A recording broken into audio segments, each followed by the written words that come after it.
Assalamualaikum warahmatullahi wabarakatuh. Di sini kami akan mempresentasikan laporan proyek pengembangan sistem informasi penerbitan ijazah dan transkrip digital berbasis blockchain. Sebelum itu, saya akan memperkenalkan diri dan memperkenalkan kelompok saya. Yang pertama, saya Rizky Gustiaza Wajala sebagai project manager. Selanjutnya ada Muhammad Igel Al-Haikal sebagai sistem analis. Selanjutnya ada Muhammad Baidillah Tasya Zulfikri sebagai front end developer. Selanjutnya ada Muhammad Faisal Azhar Husniah Kiki Mutkin sebagai back-end developer. Selanjutnya ada Zahra Dwi Nabila dan Siti Aisyah sebagai UI UX designer. Lalu ada Zahra Nur Amalia dan Restu Persetuijati sebagai tester. Dan terakhir Indah Aulia Fadilah dan Risma Puspitasari sebagai dokumenter. Nama saya Indah Aulia Fadilah. Selanjutnya ada latar belakang. Ada 4 alasan utama pengembangan sistem. Yang pertama ada efisiensi layanan, yang kedua ada menghindari pemalsuan, yang ketiga ada blockchain immutable, dan yang keempat ada solusi modern. Perkembangan teknologi informasi mendorong perguruan tinggi untuk tidak hanya meningkatkan efisiensi layanan akademik, tetapi juga untuk memperkuat aspek keamanan dan keaslian dokumen resmi seperti ijazah dan transkrip nilai. Di era digital, ancaman pemalsuan dokumen dan manipulasi data semakin meningkat, sehingga dibutuhkan mekanisme pengamanan yang tidak hanya bersifat administratif, tetapi juga berbasis teknologi yang mampu menjamin integrasi data secara permanen. Salah satu teknologi yang relevan untuk menjawab tantangan tersebut adalah blockchain, yang memiliki karakteristik transparan, tidak dapat diubah atau immutable, dan mudah diverifikasi. Pada praktiknya di Universitas Ibnu Khaldun, proses penerbitan ijazah dan transkrip masih melalui tahapan administratif berjenjang yang sebagian dilakukan secara manual, sehingga berpotensi menimbulkan keterlambatan, kesalahan input data, serta kesulitan dalam verifikasi keaslian dokumen oleh pihak eksternal. Dengan memanfaatkan teknologi blockchain, melalui pencatatan hash dokumen, sistem dapat memberikan jaminan bahwa ijazah yang diterbitkan benar-benar asli, tidak pernah diubah, dan dapat diverifikasi kapan saja secara online melalui QR Code. Oleh karena itu, pengembangan sistem informasi berbasis web yang terintegrasi dengan blockchain menjadi solusi strategis untuk meningkatkan keamanan, kepercayaan, dan modernisasi tata kelola dokumen akademik. Saya Tasya Cantika. Baik, selanjutnya di sini ada rumusan masalah. Rumusan masalah yang pertama itu bagaimana meminimalkan kesalahan dan keterlambatan proses penerbitan ijazah. Lalu yang kedua itu bagaimana menjamin keaslian dokumen akademik dan risiko pemalsuan. Yang ketiga itu ada bagaimana menyediakan sistem verifikasi ijazah yang cepat dan akurat bagi pihak eksternal. Selanjutnya yaitu deskripsi project. Untuk fungsi utama sistem ini yaitu untuk mendigitalisasikan proses penerbitan ijazah dan transkrip mulai dari input data wisudawan hingga penerbitan dokumen PDF dengan QR Code. Di sini juga terdapat teknologi blockchain. Blockchain itu untuk mencatat tes dokumen untuk menjamin keamanan dan keaslian sehingga dokumen dapat diverifikasi kapan saja oleh pihak yang berkepentingan. Untuk proyek ini terdapat beberapa pengguna sistem.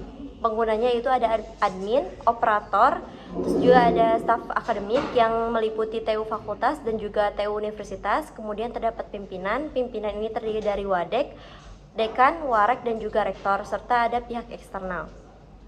Selanjutnya itu deskripsi project teknologi yang digunakan. Untuk teknologi yang digunakan untuk front end yaitu menggunakan React.js, untuk back end yaitu menggunakan .js, dan terdapat PostgreSQL untuk database-nya. Kemudian terdapat private blockchain untuk keamanan data yang didukung oleh JWT Auth dan HTTPS TLS. Selanjutnya itu perencanaan awal. Proyek dimulai pada 23 Februari 2026 dan dijadwalkan selesai pada 11 Juli 2026 dengan durasi total 139 hari kalender atau 120 hari kerja. Pengembangan sistem dibagi dalam beberapa fase utama yang berjalan secara berurutan maupun paralel untuk memastikan efisiensi dan ketepatan waktu penyelesaian. Fase utama, planning itu 12 hari, requirement itu 29 hari, desain itu 18 hari, implementation itu 69 hari, sedangkan testing itu 69 hari, deploy itu 4 hari, dokumentasi berjalan paralel selama 123 sepanjang proyek. Selanjutnya nama saya Zulfikri. Di sini saya akan menjelaskan baseline project. Baseline project merupakan acuan awal yang digunakan sebagai standar dalam pelaksanaan proyek. Baseline berisi informasi mengenai jadwal, durasi, biaya, serta alokasi sumber daya yang telah direncanakan sebelum proyek. Setelah baseline disimpan ke set baseline kepada Microsoft Project, akan digunakan data tersebut sebagai pembanding pada proyek ini. Baseline digunakan untuk memantau perkembangan proyek serta mengidentifikasi perubahan yang terjadi selama pelaksanaan, baik dari aspek waktu maupun biaya. Selanjutnya pada baseline jadwal proyek, yaitu berdasarkan hasil perencanaan pada Microsoft Project, dimulai pada 23 Februari 2026 dan dijadwalkan selesai pada 11 Juli 2026. Seluruh aktivitas dibagi ke dalam 7 fase utama, yaitu planning, requirement, design, implementasi, testing, deploy, dan dokumentasi. Untuk fase planning, start baseline-nya itu 23 Februari 2026. Untuk baseline finish-nya 7 Maret 2026 dan durasi waktunya itu 12 hari. Nah, pada fase requirement, yaitu startnya 9 Maret 2026, finishnya 10 April 2026, dan durasi waktunya itu 29 hari. Dan pada fase desain, dari startnya itu dari 24 Maret 2026, finishnya 13 April 2026, dan durasi waktunya itu 18 hari. Nah, pada fase implementasi, startnya itu 14 April 2026, finishnya itu 29 Juni 2026, sama durasi waktunya 69 hari. Untuk fase testing, 22 April 2026, finishnya itu 7 Juli 2026, dan durasi waktunya 4 hari. Nah, yang terakhir ini fase tim dokumentasi. Untuk startnya itu dia dari tanggal 23 Februari 2026 dan finishnya itu 11 Juli 2026, dan durasi waktunya itu cukup lama, 123 hari. Kemudian ada baseline biaya proyek. Microsoft Project menghitung estimasi biaya berdasarkan standar rate dari masing-masing resource yang telah ditentukan pada resource sheet. Hasil perhitungan menghasilkan estimasi biaya untuk setiap fase proyek. Berikut adalah ringkasan biaya proyek. Yang pertama ada fase planning dengan baseline cost-nya Rp5.760.000. Kemudian ada fase requirement dengan baseline cost-nya Rp4.480.000. Kemudian ada fase design dengan baseline cost-nya Rp18.480.000. Kemudian ada fase implementation dengan baseline cost-nya Rp123.560.000. Kemudian ada fase testing dengan cost-nya Rp24.800.000. Kemudian fase deploy dengan cost-nya Rp1.920.000. Kemudian ada fase documentation Rp26.320.000. Perkenalkan, nama saya Zahra Dwi Nabila. Selanjutnya ada baseline research. Pada tahap perencanaan, seluruh sumber daya dialokasikan sesuai dengan kompetensi masing-masing. Contohnya, yang pertama ada Gusti bertanggung jawab sebagai project manager pada fase planning dan evaluasi. Yang kedua ada Eagle bertugas sebagai sistem analis pada sistem recruitment dan desain. Yang ketiga ada Isa, Kiki, dan Mutkin bertanggung jawab pada pengembangan back-end. Yang keempat ada Zahra Dwi Nabila dan Siti Aisyah bertanggung jawab pada desain UI UX. Yang kelima ada Bae, Tasya, dan Jul bertanggung jawab pada pengembangan front-end. Yang keenam ada Restu dan Zahra Nur bertanggung jawab pada seluruh aktivitas testing. Yang ketujuh ada Dila dan Risma bertanggung jawab pada penyusun seluruh dokumentasi proyek. Pembagian resource ini bertujuan agar setiap aktivitas memiliki penanggung jawab yang jelas dan proses pelaksanaan proyek dapat berjalan dengan lancar. Restu Prasetyo. Jadi selanjutnya ada monitoring keterlambatan penyelesaian. Pada monitoring proyek ini terdapat aktivitas pengembangan basis data yang mengalami peningkatan kompleksitas dibandingkan estimasi awal. Akibatnya biaya aktual yang meningkat dari 5.440.000 menjadi 10.200.000 atau bertambah besar 4.760.000. Nah, untuk mengatasi kondisi tersebut maka dilakukan penambahan research yaitu Eagle dan ISAL. Dengan menambahkan research ini, pekerjaan tetap dilaksanakan sesuai jadwal hingga tidak terjadi keterlambatan pada fase desain. Berikutnya monitoring project, perubahan durasi pekerjaan. Aktivitas binding system, perubahan jadwal baseline awalnya 8 Juni sampai 27 Juni 2026. Tetapi aktualnya menjadi 8 Juni sampai 30 Juni 2026, mengalami keterlambatan lebih 3 hari dari baseline. Penyebabnya adalah integrasi back-end front-end, penyusunan API, dan bug ketika penggabungan yang memerlukan waktu yang lebih lama dari estimasi. Kemudian ada perubahan biaya. Baseline cost-nya adalah 28.080.000, tetapi aktual cost-nya adalah 31.200.000. Selisihnya lebih 3.120.000 dengan status biaya meningkat akibat penambahan jam kerja tim developer dan tester untuk penyelesaian integrasi sistem. Kemudian kenaikan biaya pada beberapa aktivitas. Monitoring biaya dilakukan dengan membandingkan baseline cost dengan aktual cost pada setiap fase project. Ada beberapa penyesuaian estimasi biaya yang telah ditetapkan pada baseline. Yang pertama, fase desain.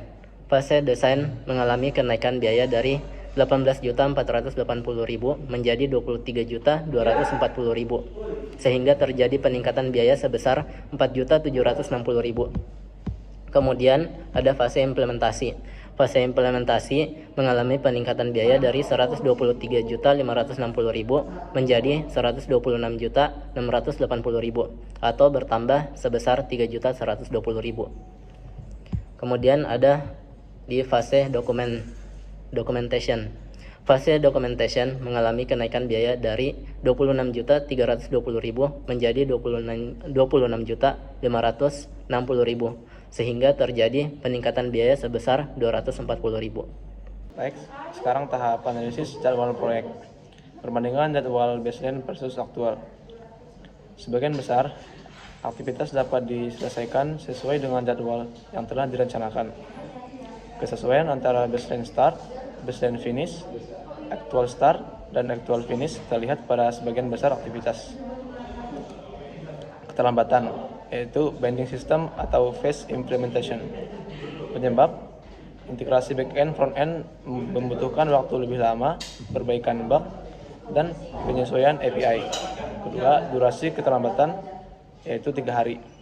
Yang ketiga, dampak yaitu tidak signifikan terhadap jadwal keseluruhan.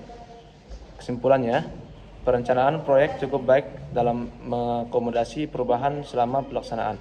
Perkenalkan, saya Zahra Nur Amalia. Selanjutnya yaitu analisis biaya proyek dan perbandingan biaya baseline versus aktual. Yang pertama yaitu planning dan requirement. Planning yaitu sebesar 5.760.000 sudah sesuai dengan baseline, dan requirement sebesar 4.480.000 itu juga sudah sesuai dengan baseline awal. Selanjutnya desain dan implementation. Desain sebesar 23.240.000 itu sudah ditambahkan sebesar 4.760.000 dari baseline awal ya sebesar 18.480.000. Kenaikan biaya desain disebabkan oleh kompleksitas desain database yang memerlukan penambahan research. Yang ketiga, testing, deploy, dan dokumentasi. Testing sebesar 24.800.000 sudah sesuai dengan baseline awal, dan deploy sebesar 1.920.000 itu juga sudah sesuai dengan baseline awal, dan dokumentasi sebesar 26.560.000 itu sudah ditambahkan sebesar 240.000. Jadi total aktualnya itu setelah ditambahkan secara keseluruhan sebesar 213.440.000 dari total baseline awal sebesar 205.320. Jadi di antara tersebut selisih penambahan 18.120. Pada biaya proyek, pada analisis biaya kami membandingkan baseline cost dengan actual cost. Hasilnya hanya 3 fase yang mengalami kenaikan biaya, yaitu design, implementation, dan documentation. Penyebab utamanya adalah penambahan resource, keterlambatan proses integrasi sistem, serta tambahan pekerjaan dokumentasi. Baik, selanjutnya pada resource leveling, yaitu penyesuaian beban kerja tim. Sebelum leveling, terdapat suatu masalah di mana Eagle mengalami overload karena mengerjakan 2 aktivitas secara bersamaan, yaitu basis data dan proses bisnis. Hal ini menyebabkan konflik resource dan risiko keterlambatan pada fase desain. Namun sesudah leveling, aktivitas proses bisnis ditunda agar tidak bertabrakan. Durasi fase desain meningkat dari 18 hari menjadi 35 hari. Dampaknya beban kerja Eagle menjadi seimbang dan konflik resource berhasil dieliminasi. Nama saya Siti Aisyah. Selanjutnya itu ada analisis risiko proyek.